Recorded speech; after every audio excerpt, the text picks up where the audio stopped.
What's up, guys? Welcome back to Bring Me Joy-Con.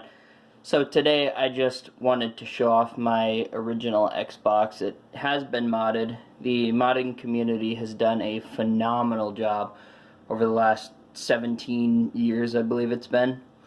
And some guys right away that I want to thank. Rocky5 set up this menu, and it's absolutely gorgeous.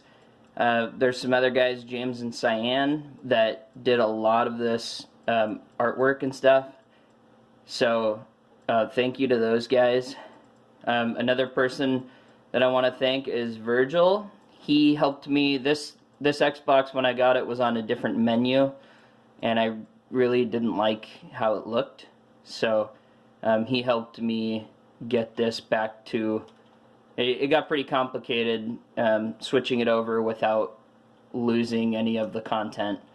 So he helped me with all of that. Now real quick, I want to show you I'm using a 360 controller, which is something that a fella named Ryan came up with. If you just go to Ryzee GitHub, R-Y-Z-E-E, and just Google that, and you'll find all the information that you need to set this up. I've got actually 2 controllers running on it. I'm not on the latest software, otherwise I would be able to use any 8-bit do controller, PS4 controllers, Xbox One controllers, but I'm actually on an older firmware, and so I can't use those just yet. I'm going to update the firmware, and I'll show you guys. It's called the OGX 360, and Ryan developed this thing. It's amazing. I was told for so long that you can't use 360 controllers on the Xbox, and then Ryan develops this thing. And I asked him, I said, how did you do that? Everybody said it was impossible for so long. And his response was, oh, no, dude, it was pretty simple. I just, had to put this board together. So, I mean, the dude's, he's so humble, but, man, he's a smart fella. So what I've got here is this is the Adreno board. It has the USB to the Xbox plug-in. For those of you that don't know, the Xbox just uses a USB 1.0 plug-in. The reason that you can't use just any USB controller out of the box is because there's no drivers for any of that stuff. They only developed it to work with original, their own controllers. So, and then off of that USB is the Microsoft official dongle for the PC, so that you can use 360 controllers on your PC. So this is very cool. After you update the software, though, after I get mine all updated to the newest firmware, I'll be able to use this 8-bit do brick. That's the red brick. I don't know if you can see it against the bright screen, but this thing will let you use like probably 20 or 30 different controllers. Anything from 8-bit do's website, which is cool because they've got Super Nintendo controllers and NES controllers and all kinds of cool controllers like that. So anyway, yeah, think of it as like an Xbox Classic. And then, of course, we got our homebrew Cave Story. Fantastic game if you've never played this. I actually bought this on the Switch. But originally, this game was a homebrew game developed by one guy. It's a fantastic game. It reminds me of like an NES game, the 8-bit music and everything. It's just so good. Duck Shoot, I've never played that. It just has the generic artwork. Duke Nukem 3D. That artwork's pretty cool. Fantastic game. You need Duke Nukem, of course. Half-Life. Now this Xbox, my buddy Dane actually installed the RAM upgrade in this Xbox. And he also installed a hard drive indicator light so it flashes when your hard drive's reading. Pretty cool. But there's 2 versions of this. It was ported this year, 2019, to the Xbox, and that was a big win for the homebrew community that has been so dedicated to this system for so long.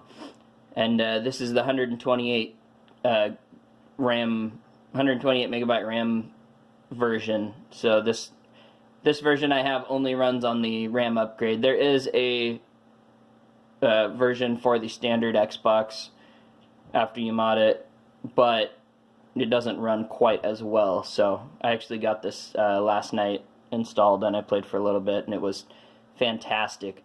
So now you've got Half-Life 1, and then Half-Life 2 has actually got an Xbox release, an official release, so that was cool to be able to have both of them.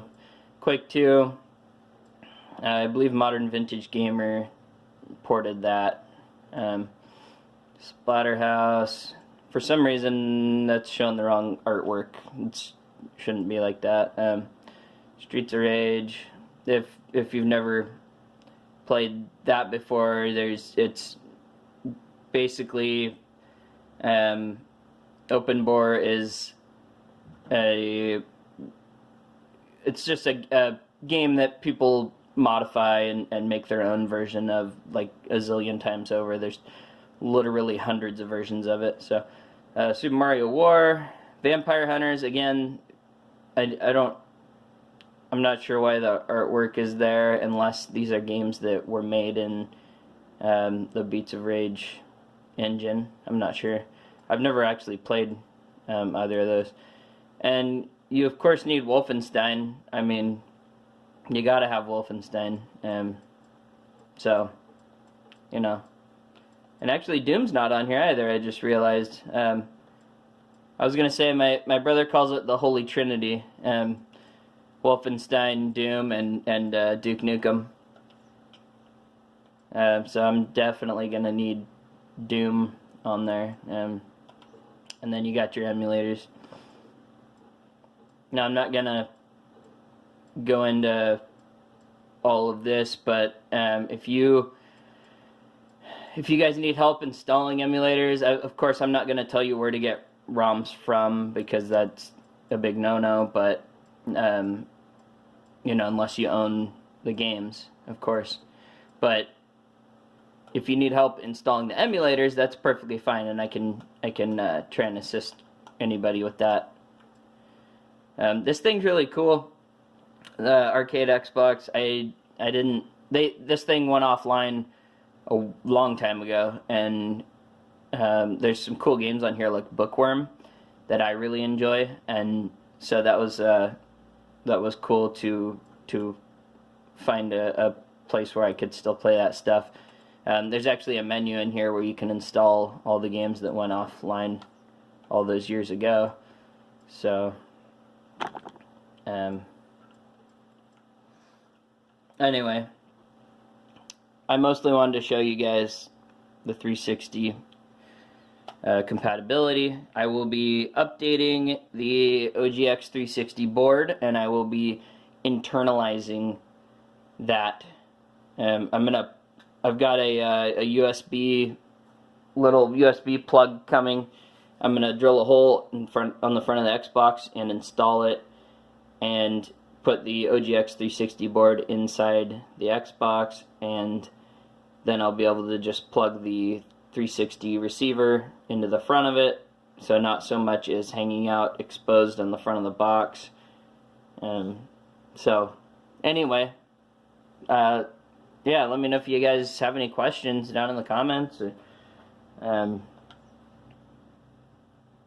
I don't know, have a great day. I just really wanted to show you guys this fantastic setup and this beautiful menu that so many people worked so very hard on all these years. I believe I thanked everybody. If I missed somebody and you helped me in any way on this thing, I know James has helped me with some stuff over the years, and John and Virgil and Dane, and So just wanted to say thank you guys for that. I finally have my Xbox set up the way that I want it to be set up. I've got that's the other thing, I've got a HDMI mod coming here in the next few weeks, and I'm going to review it on the channel because the guys over at Nemesis do fantastic work, and they are going to send me one here shortly. And also, if you want an affordable way to get that OG X360 board so that you don't have to put that board together yourself, they sell them as well. They actually sell a lot of real nifty Xbox stuff. The Xbox community kind of it kind of hit a peak at some point here a couple years ago. It was like everything that we can do to the Xbox has been done, and then all of a sudden 3D printers came along, and it kind of, you know, lit a fire under everybody all of a sudden. And you know, this console they love, and it was just like, hey, we can do more. There's more. You know, we thought we'd maxed this thing out, and there's actually more that we can do, and it's just amazing to see. So one of the best consoles of all time. So that's all I got, guys. If you enjoyed this, subscribe to the channel, give me a like, please. It's very helpful. Hit me up in the comments if you have any questions at all, and have a fantastic day.